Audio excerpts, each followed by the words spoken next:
Dia bagi prinsip tu untuk manusia, bukan untuk Tuhan. Dia tak ada cakap Allah tak boleh nak ni, Allah tak boleh, tak ada bang. Tak pernah ada lagi saintis macam gitu. Tak ada pernah dia libatkan Tuhan dalam satu kajian bang. Kajian apa? Kajian lah. Macam itu bang. Cerita dia, engkau ni macam fikir jauh sangat. Benda kadang simple. Sama je. Kau sama je dengan yang lain-lain. Aku bagi tahu kau adalah orang yang just benda orang yang sama je kau ni. Kau tak ada beza pun dengan orang lain. Tanya kau bang. Kau tak pelik ke bang? Kau Macam tak jawab dan kau belit-belit, kau pusing-pusing benda yang sama dan tak menjawab pun persoalan. Sebab kau datang dengan teori kau sendiri, kau datang dengan pemikiran kau sendiri. Sedangkan yang diajar dalam sains, dia tak bagi tahu macam tu. kau datang dengan teori kau bang. Apa yang teori akunya? Asal habis tenaga tu wujud lah bang, tanya kau. Tenaga tu memanglah wujud. Siapa cipta bang? Allah cipta. Itu aku cakap tadi. Tak, tapi masalahnya statement kau kata tenaga tak boleh dicipta. Bukankah tu kontradik dengan apa yang kau cakap? Itu aku cakap. Untuk manusia bang, pemahaman dia tu, sebab tu benda tu bang, kadang simple je bang. Aku cakap bang, kau pergi dapur, kau ambil air, kau tuang gelas bagi aku minum bang. Engkau masih jalan tu kau kan? Ambil air apa? Warna apa? Botol kat cawan tu apa? Senang kata gini lah. Benda tu super simple. Senang kata gini lah bro. Kat mana yang kau dapat definisi ni, kat mana yang ada untuk Tuhan, ada untuk manusia? Aku nak tahu. Kat mana yang ada pembahagian, ada untuk Tuhan, ada untuk manusia? Okay, aku tanya kau balik. Sebenarnya yang cakap, ini prinsip kawalan tenaga ni termasuk sekali dengan segala kuasa yang ada dekat atas. Mana? Kau rasa sendiri? Kau tidur. Dia bagi tahu jelas. Dia bagi tahu jelas. Perkataan tu jelas. Perkataan tu dia kata tenaga tak boleh dicipta dan tak boleh dimusnahkan. Dia bagi tahu jelas. Straightforward dia bagi tahu benda tu. Ya bang, betul. Tapi kau ni datang ada untuk Tuhan, ada untuk manusia. Ni apa benda ni? tak Apa kau benda ni? Kau sangat bang. Aku macam pening gila lah. Tak, kita kena fikir jauh sebab akhirat kita ni bakal tergadai kalau kita tak jaga iman kita. Aku tanya kau, habis aku percaya prinsip kawalan tenaga, akidah aku terpesong bang. Aku jadi orang kafir. Aku tak tahu, aku bimbang. Aku tak tahu tapi aku bimbang. Tanya, okay, pada kau lah, kau rasa aku jadi kafir macam ni? Aku bimbang. Yelah, kau rasa aku kafir ke percaya kawalan Aku tak tahu. Aku tak boleh jatuh hukum kat kau tapi aku bimbang. Itu cerita dia. Sains ni semua bang, orang berempat pula lah bang. Aku belajar bang, semester macam nak mampus belajar engineering bang. Engkau sedap ini hari datang. Weh, ni sihir babe. Aku cakap, Sains sihir. Lu punya senang duduk rumah cakap. Orang macam kau ni antara orang yang dah terkena ikatan sihir. Ikatan sihir bang. Bersamaan Yes. dia tu satu bentuk ikatan sihir bang. Sekarang ni kan aku cakap dengan kau kan, simple je. Aku bosan nak bersembang dengan orang yang macam kau ni. Sebab kau adalah sama je macam yang lain. Kau tak boleh macam tu bang. Kau kalau rasa kau ada satu ilmu yang orang Simple. Sebab yang naik sama je.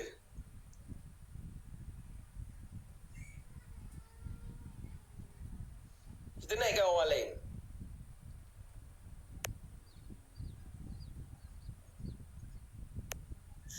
Hello.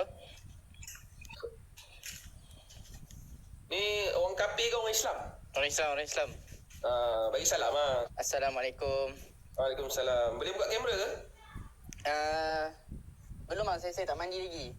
Tak mandi, okey, tak apa. Bagi Chan kan. Pasal Sabar. Tenang. Jangan gelojoh. Nama siapa? Kenalkan diri dulu. Nama daripada mana? nama saya Bahij Aman. Nama saya Aman. Aman daripada mana, Man? Kuala Selangor. Kuala Selangor. Yes. Okey. Barulah start tanya. Okey, teruskan, Man. Pasal prinsip keabadian tenaga tadi. Okey. Abang tak setuju apa? Saya tak setuju apa? Saya tak setuju the definition itself yang mengatakan tenaga tidak boleh dicipta dan tidak boleh dimusnahkan. Sebab sekarang ni untuk saya, apa yang saya belajar dan saya faham, sains ni dia mengajar tentang kekuasaan kebendaan memberi bekas.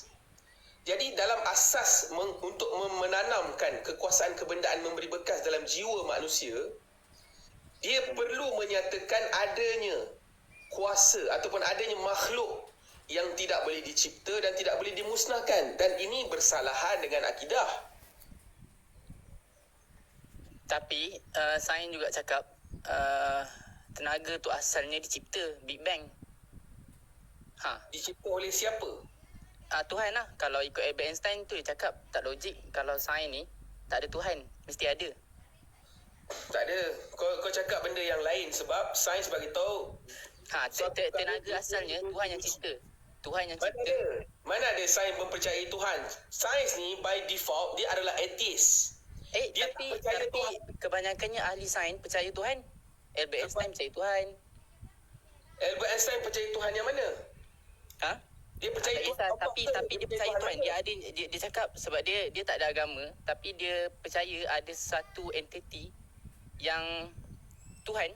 Maksudnya semua benda ni tak logik kalau tak ada. Sekejap. Sebelum kita nak melompat kepada Albert Einstein dan sebagainya, aku menganggap, aku bagi tahu terang lah, engkau adalah macam orang lain juga yang sama je pemikiran, yang nak genggam pemikiran kekuasaan kebendaan memberi bekas.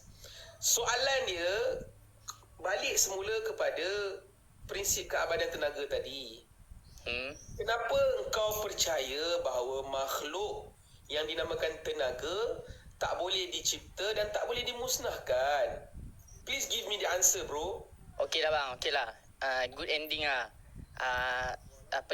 Prinsip keabadan tenaga untuk manusia. Kalau abang nak percaya prinsip keabadan tenaga tak betul, betul lah. Sebab abang masukkan Tuhan dalam prinsip tu. Tapi prinsip tu dicipta untuk manusia. Benda tu guna dalam kita punya pengiraan apa semua guna. Ya, itulah menjadi cabaran dia. Kalau dalam mat kita nak kira tenaga tu ada dicipta, boleh dimusnahkan, tak dapatlah calculationnya. Yes, exactly. Apa yang kau cakap tu betul. Sebab apa? Sebab dalam sains, untuk dia nak membuat eksperimen ke ataupun nak membuat satu teknologi, nak bangunkan teknologi bangunan dan sebagainya, dia perlu buang Allah daripada equation, baru dia boleh dapat answer, baru dia boleh dapat certainty. Kalau ada Allah dalam equation, certainty takkan dapat. Tapi masa zaman Nabi pun nak ajar ilmu hisab, Nabi pun nak ajar sains ni apa semua. Dengan ilmu matematik Firaun, ilmu matematik secret geometri ni tak sama. Maksudnya tak sama? Samakan. Habis tu? Maksudnya maksud abang tak sama? Cuba abang terangkan kat saya. Macam mana? Cuba abang terangkan kat saya yang apa tadi abang kata? Matematik Firaun tak sama dengan matematik Islam. Matematik Islam ni diambil daripada mana sebenarnya? Siapa yang mempelopori matematik Islam? Mereka ni siapa? Kenapa kita angkat mereka? Itu pun satu persoalan juga. Bro, kau tahu tak yang kebanyakan orang yang sebut tentang Allahumma salli ala sayyidina Muhammad. Orang sebut pasal Ibnu Sina, orang sebut pasal Ibnu Khaldun. Kau tahu tak kebanyakan dia orang ni ditulis oleh Imam Ghazali dalam kitab Kesesatan Falsafah. Yang mana terang-terang Imam Ghazali kata mereka ni berpahaman yang rosak. Pahaman mereka batil. Dan disebabkan mereka ni lah berada pada zaman kejatuhan Islam, Allah hantar tentera Mongol yang sangat tradisional dalam persenjataan mereka, sapu bersih Abbasiyah ni. Apa yang nak dibanggakan dengan zaman Abbasiyah yang mengangkat sains, teknologi ni? Apa benda ni? Yang Al-Khawarizmi semua tu bang? Macam mana pula? Mereka berada pada zaman Abbasiyah. Semuanya disapu bersih. Pernah dengar tak sungai di Baghdad tu dia jadi kala hitam? Pernah. Dengan dakwat dan darah. Sebab itulah yang dikatakan satu kehinaan kepada kerajaan Islam. Bayangkan di zaman Nabi 313 lawan 1000. Khalid Ibn Walid 7,000 lawan 200,000. 3,000 lawan 200,000. Islam ni menang dengan bantuan Allah walaupun dia sikit.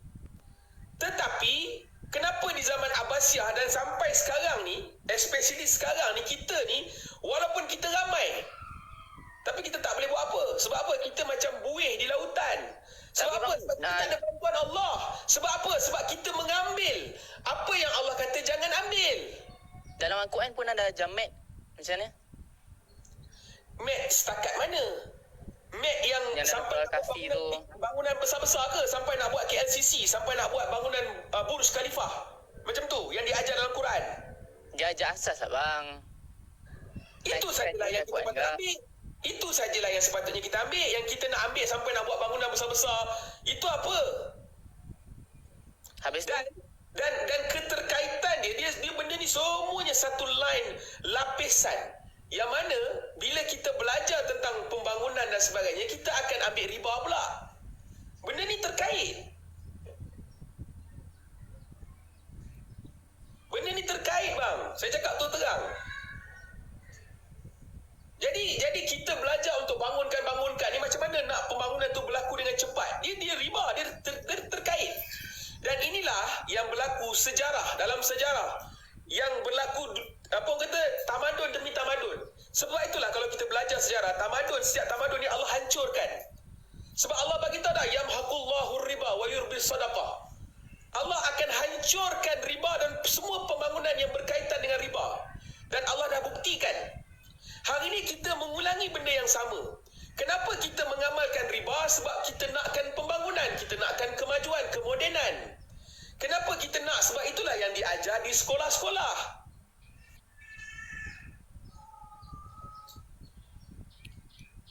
Sebab saya bagi tahu lah dengan saudara kan.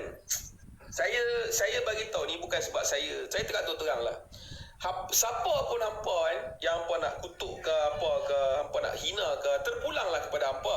Sebab pada saya dia adalah satu, saya punya pakaian lah. Di akhir zaman ni bila kita nak cerita benda-benda yang tegak ni, dia sangat susah. Dia sangat susah, dia bukan benda yang mudah. Tapi kena cerita juga. Kalau tak cerita macam mana? Jadi nak tak nak is either Islam ni nak berada di kemuncak. Dua je keadaan. Sama ada engkau nak teruskan dengan Islam yang ada, which is Islam tak akan bergerak ke mana-mana, ataupun kau backwardkan kehidupan kau. Kembali balik kepada zaman kehidupan Nabi. Kembali balik kepada zaman kehidupan Nabi yang which is memang kita akan dilihat dari segi material, dari segi keduniaan kita akan backward. Walaupun backward dari segi keduniaan, tetapi dalaman kita, pergantungan kita pada Allah itu akan kembali kepada sebagaimana yang sepatutnya, yang ada pada orang Islam. So anda pilih, anda nak berada dalam teruskan dengan kemajuan yang mendilutkan agama ini, atau kembali kepada zaman Nabi yang kita akan backwardkan kehidupan kita untuk mengangkat Allah itulah sebagai Rabbul Alamin dan menegakkan segala hukum ahkam Allah di atas muka bumi. Itu je. Dalam keadaan sistem hari ni kita takkan boleh tegakkan hukum Allah. Tak boleh. Memang takkan dapat. Tak ada mana-mana pun.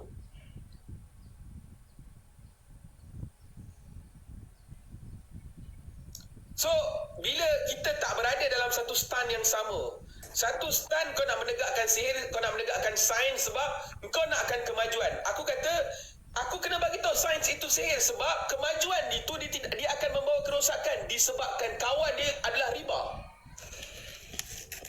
Dia package yang kau kena ambil sekali. Sebab itu saya bagi tahu yang ada dalam live ni, Allah bagi tahu ya ayyuhallazina amanu udkhulu fi silmi kafah. Wahai orang beriman, ambillah agama secara keseluruhan. Kita tak boleh ambil yang mana kita rasa okey kita ambil, yang tak okey kita tinggal. Tak boleh saudara-saudara. Tak boleh. Itulah keadaan dia. So apa lagi argument kau? Apa lagi yang kau nak cuba tegakkan dekat sini? Saya tak tahu cakap apa dengan abang ni. Bagi orang lain lah. Alright, baik. Terima kasih kerana sudi naik. Sama. Terima kasih bang Assalamualaikum. Salam.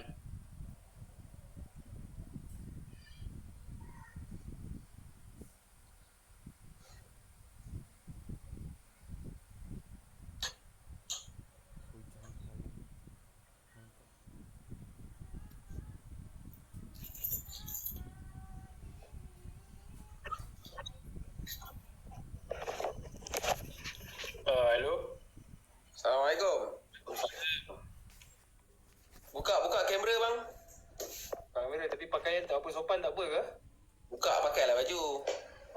ni tapi Asal kau pakai coli ke tak bersopan? Astaghfirullahalazim. Dah keluar ke? Okey lah, apa yang tak sopannya. Macam tu okey lah. Kurang sikit lah, kurang sopan lah tuan. Tak apa, okey je. Laki tak apa kau pakai macam tu, kau tak ada lengan. Bawa balik bersenam. Padu. Okay, tuan, tadi boleh tak explain lagi? Tadi Sekejap. Sebelum tu, kenalkan diri, nama dan daripada mana? nama saya Luqman Hakim.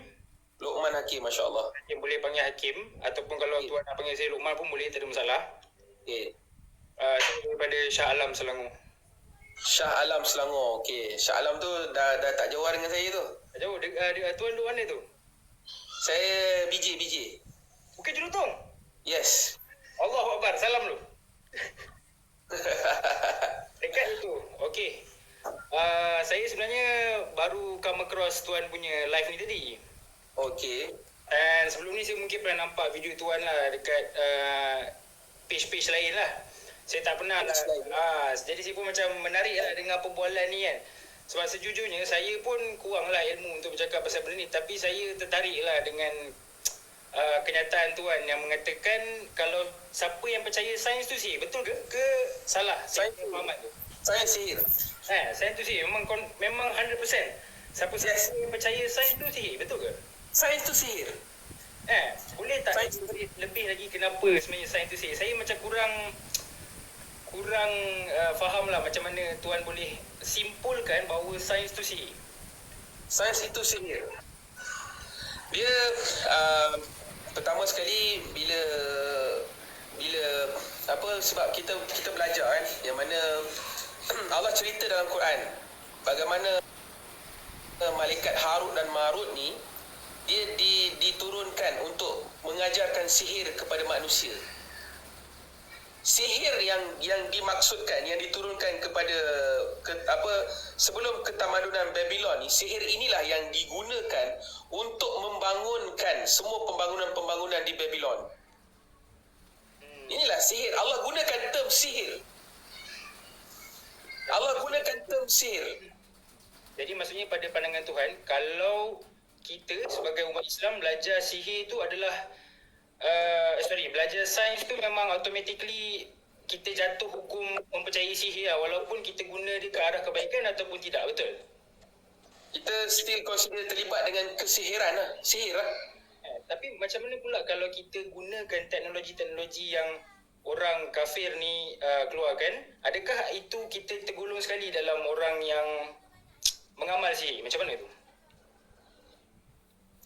Bila sebut tentang menggunakan, dia sampai satu keadaan yang mana mula-mula sebelum macam saya sendiri kan, sebelum mengenali, memahami akan apa yang berlaku realiti dalam dunia ni, kita menganggap benda ni semua best. Memang best. Sebab dia kena dengan kita punya jiwa. Kita nak kemudahan, kita nak kesenangan, kita nak kemodenan, kita nak benda yang semakin canggih, kita nak memperbanyakkan. Kita suka benda-benda tu. Akan tetapi dia bersama dengan benda tu, dia ada package dia. Package yang mana package ni akan merosakkan akhirat kita. Package ni yang membuatkan orang akan terus mencari dan mengejar akan keduniaan. Dan ini yang menyalahi akan apa yang Allah dan Rasul mahukan. Apa yang Allah Rasul mahukan. Kita tengok balik zaman Nabi. Macam mana keadaan zaman Nabi? Inilah zaman yang terbaik. Sebab Nabi beritahu khairul qurun qarni. Kurun yang terbaik adalah kurunku, selepasku dan selepasku. Dan sebagai orang Islam yang benar-benar akan mempercayai Allah dan hari akhirat, inilah menjadi target dan matlamat kita sebagai orang Islam.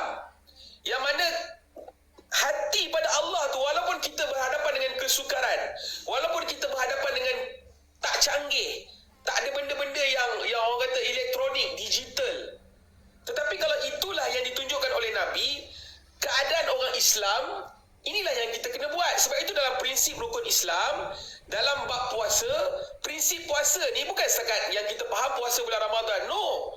Prinsip puasa ni adalah prinsip menahan diri. Menahan diri daripada mengambil. Sebab kita kena faham package. Pakej kesenangan, pakej dia adalah pakej dunia. Okey, so apa yang tuan cuba nak sampaikan is kalau orang tu menggunakan teknologi, dia akan dapat package sekali dengan benda-benda yang tak sepatutnya kita dapat lah, betul? Yes. Tetapi pada pandangan saya, ini pandangan je lah tuan. Kegunaan apa segala teknologi ataupun ilmu yang kita ada ni kan, akhirnya dia terpulang pada kita ke arah mana yang kita nak gunakan. Betul, package tu macam tuan cakap tadi, riba tu pun saya kurang faham. Tetapi apa yang saya faham, contohlah kalau tuan gunakan teknologi untuk ke arah kebaikan, benda tu terpulang pada diri tuan sendiri, betul? Dia tak semestinya orang yang menggunakan teknologi ni memang akhirnya dia akan gunakan untuk arah keburukan. Tidak. Sebab boleh je digunakan untuk arah kebaikan, betul? Betul tak? Dan sebenarnya benda tu terpulang balik kepada diri kita sendiri, sama ada kita nak gunakan ke arah kebaikan ataupun kejahatan. Sama juga, maybe even zaman Nabi dulu. Saya ni bukan siapa-siapa untuk cakap apa-apa lah. Mereka pun dulu maybe ada diorang punya dugaan sendiri, betul? Cuma pada zaman itu, mungkin dugaan tu datang dalam bentuk yang berbeza. Faham tak? Jadi, kita sebagai umat zaman sekarang ni, kalau kita nak gunakan teknologi ni, saya rasa tak adalah siapa-siapa yang menggunakan teknologi tu automatically kita kata dia percaya kepada sains dan dia percaya kepada sihir. Bila tak kisah sama ada orang yang menggunakan ataupun orang yang mencipta. Faham tak? Sebab benda tu boleh digunakan in either of these ways. Dia boleh jadi benda tu kita gunakan ke arah kebaikan ataupun keburukan. So bagi saya, dosa ataupun pahala ni terpulang sebenarnya kepada apa yang kita lakukan at the end of the day lah. Bukannya automatically kita boleh cakap siapa-siapa yang percaya kepada sains ataupun siapa-siapa yang mengamalkan sains, automatically dia percaya kepada sihir dan kita menjadi pengamal sihir lah. So dekat situ je lah saya agak kontradik dengan tuan. Saya mungkin saya punya ilmu belum cukup tinggi untuk faham apa yang tuan cuba sampaikan. Sebab saya sendiri, saya bekerja dalam bidang IT. Jadi saya rasa macam kalau disebabkan sumbangan saya terhadap dunia information dan teknologi ni dikira sebagai sihir, saya agak terkilan lah sebenarnya dengan kenyataan yang tuan berikan tu. Itu je lah. Saya bagi tahu matlamat saya jelas. Saya apa saja yang saya sampaikan dalam TikTok, dalam Facebook ataupun mana-mana lah media sosial yang ada sekarang ni, hati saya tak pernah untuk nak menyinggung siapa-siapa. Oh tak, bukan. Saya faham. Saya nak bagi tahu tu lah. Saya bukan nak menyinggung. Cuma lagi kebenaran ni kadang-kadang dia pahit untuk ditelan. Dan bila saya menyampaikan, ada orang dia terasa lebih. Padahal kita tak kata kat dia pun. Tapi dia dok kata kita kata kat dia. Padahal kita tak kata pun kat dia. Dia dok kata kita kata kat dia.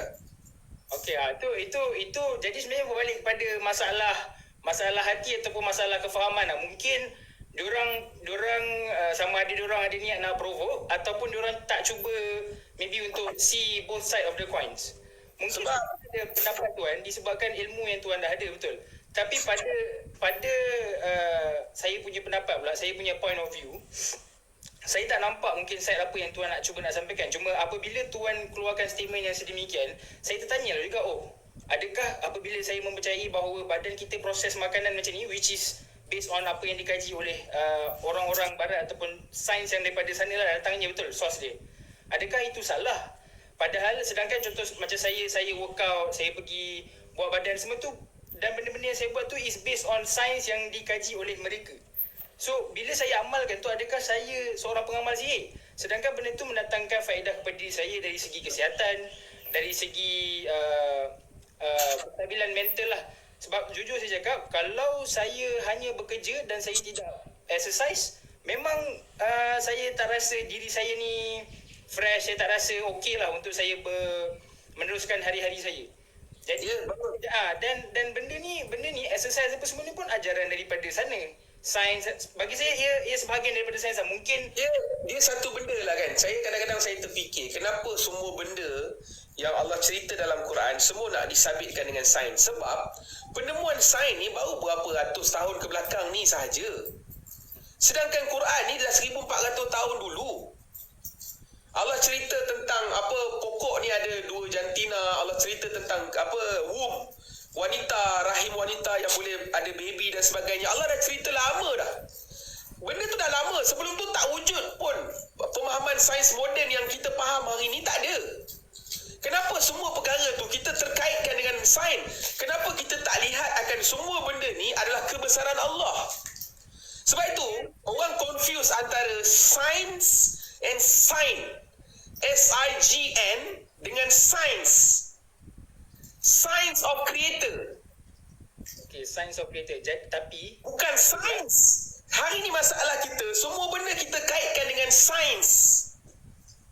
Kita tak nampak pun segala benda ini adalah kebesaran Allah. Personally, saya rasa benda yang saya nampak dan saya amalkan ni ialah sebahagian daripada kebesaran Allah lah. Contohnya proses pencernaan makanan ke, macam mana microorganism interact with each other, semua tu bagi saya nampak sebagai kebesaran Allah. Cuma Itu yang kita kena nampak dulu. Itu yang kita kena lihat dulu. Sebenarnya bukan lihat kepada sains dulu. Dan kebanyakan orang ni dia apa-apa semua dia nak tengok okay, sains kata apa, sains kata apa. Okey. Tu saya ada pendapat yang berbeza dengan tuan mungkin. Di mana saya rasa, okey, ada certain orang, maybe diorang tak bertuah macam kita dilahirkan sebagai seorang Muslim, betul? Jadi diorang tidak dibesarkan dengan ajaran Al-Quran, didikan Al-Quran. Jadi sebabkan itu, diorang tak tahu, diorang tak boleh nak percaya bulat-bulat scriptures yang ada dalam Al-Quran, betul tak tuan? Disebabkan itu, diorang melakukan kajian sendiri untuk membuktikan sama ada benda yang diorang baca tu betul atau tidak. Jadi kalau diorang buat macam tu, salah ke? Adakah ia salah untuk diorang mengkaji benda tu supaya untuk meningkatkan diorang punya kepercayaan terhadap Al-Quran? Apa pendapat tuan pada pandangan ni? Minta maaf lah, saya bagi tahu satu je lah. Dunia ni adalah tempat untuk menahan diri, bukan untuk kita gunakan masa kita untuk melihat akan benda-benda selain daripada kita mengutamakan akhirat. Sekarang ni kebanyakan orang dia belajar sains, dia belajar matematik, dia pergi belajar universiti dan sebagainya. Hakikatnya kita tanya balik diri kita nak mengutamakan dunia atau kita nak mengutamakan akhirat? Okay, saya balik pada fundamental saja. Fundamental adalah keutamaan kepada akhirat dan menahan diri. Hari ini kebanyakan orang diajar untuk mengambil. Lawan kepada menahan diri adalah mengambil. Kita nak ambil. Kita yang nak. Ambil. Sebab itu, kita tengok daripada sekecil-kecil orang sampai sebesar-besar pemerintah. Kita tak payah sebutlah mana-mana negara. Hakikatnya menjadi seorang pemimpin ataupun kita kata kalau Islam memanggil khalifah dan sebagainya, khalifah ni sepatutnya bila dia diangkat menjadi seorang pemimpin, amir, ketua, sepatutnya amir ni dia adalah orang yang paling tinggi dalam ihsan, dalam nak memberi. Tetapi hari ini kita tengok pemimpin-pemimpin yang naik, yang mana-mana pun di seluruh dunia, yang naik bukannya mereka naik untuk memberi, mereka naik untuk mengambil. Yang akan kaya bila jadi pemerintah adalah diri dia, keluarga dia dan kroni-kroni dia. Adakah rakyat benar-benar merasai kemakmuran? Tak. Pergilah mana-mana negara dalam dunia pun, rakyat akan semakin miskin. Yang kaya mereka dan keluarga-keluarga mereka serta kroni mereka. Dan inilah yang diajar dalam sistem ni. Keterkaitan salah laba-laba ni saya kena cerita semua. Kadang-kadang orang tak boleh nak kait, tapi saya kena cerita. Saya faham. Cuma saya fail to comprehend dekat mana kaitan di antara pemimpin yang jahil dan juga amalan kajian sains yang kita lakukan untuk meningkatkan kepercayaan kita kepada benda-benda yang kita baca. So saya fail to comprehend that part lah. Kalau tuan boleh explain, maybe tuan boleh buat video nanti untuk enlighten lagi orang-orang yang tidak faham. Tapi saya percaya niat tuan untuk mengetengahkan isu ni adalah niat yang baik. Saya faham. Cuma maybe saya rasa saya sebagai insan yang biasa belum boleh kaitkan persamaan di antara pemimpin dan jahil dengan soalan saya tadi, iaitu kajian sains tu. Tuan faham kan? So saya fail to comprehend that part lah.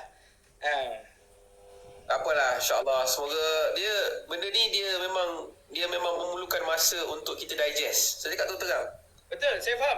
Jadi disebabkan tuan duduk di Bukit Jelutong, betul? Rumah saya pun sebenarnya dekat je dengan Bukit Jelutong tu. Alright.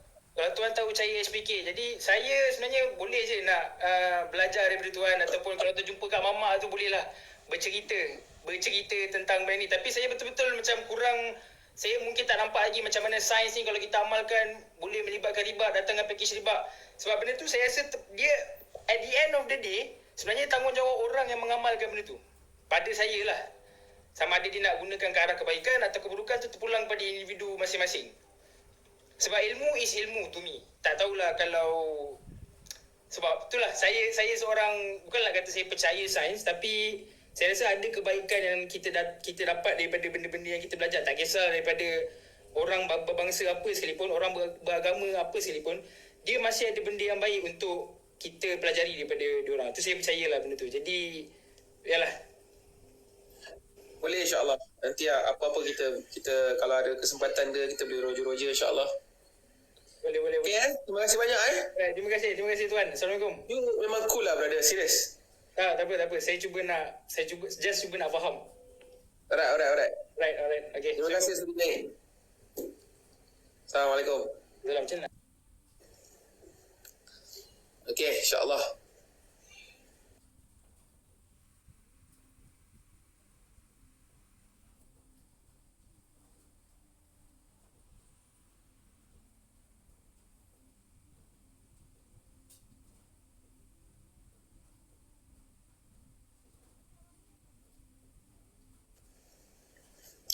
Okay, insyaAllah tuan-tuan saya nak kena gerak dulu. Nanti apa-apa kita roja lah. Okay tuan, apa yang baik itu daripada Allah SWT, yang buruk itu atas kelemahan diri saya minta maaf, saya minta ampun. Jadi insyaAllah.